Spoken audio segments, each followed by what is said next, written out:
ബംഗാളിൽ സംഘർഷബാധിത മേഖലകൾ സന്ദർശിച്ച് ഗവർണർ സി വി ആനന്ദബോസും ദേശീയ മനുഷ്യാവകാശ വനിതാ കമ്മീഷൻ അധ്യക്ഷന്മാരും ഇരകൾക്ക് നിയമസഹായം ഉറപ്പാക്കുമെന്ന് കലാപത്തിൽ കൊല്ലപ്പെട്ടവരുടെ വീട് സന്ദർശിച്ച വനിതാ കമ്മീഷൻ ചെയർപേഴ്സൺ വ്യക്തമാക്കി. അതേസമയം പോലീസ് തൃണമൂൽ പാർട്ടി പ്രവർത്തകരെ പോലെയാണ് പ്രവർത്തിക്കുന്നതെന്ന് ബിജെപി വിമർശിച്ചു.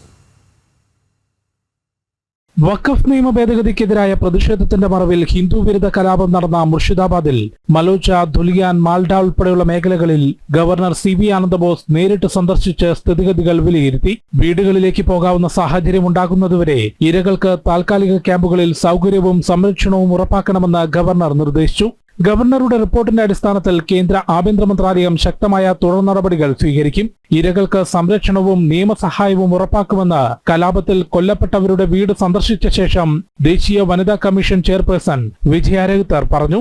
അതേസമയം ഗവർണറും കേന്ദ്ര സർക്കാരും ശക്തമായ നടപടി സ്വീകരിക്കണമെന്നും സംസ്ഥാന പോലീസ് തൃണമൂൽ പാർട്ടി പ്രവർത്തകരെ പോലെയാണ് പ്രവർത്തിക്കുന്നതെന്നും ബിജെപി നേതാവ് രാഹുൽ സിൻഹ പറഞ്ഞു.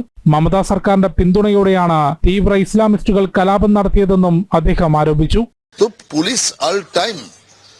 तृणमूल का कैडर बन के काम करते हैं, पुलिस का नाते काम करते हैं, तो बंगाल में कोई टीम आने का जरूरत ही नहीं है, राज्यपाल को जाने का ही जरूरत नहीं है, कोई मानवाधिकार कमीशन या कोई महिला कमीशन को आने का जरूरत ही नहीं पड़ेगा.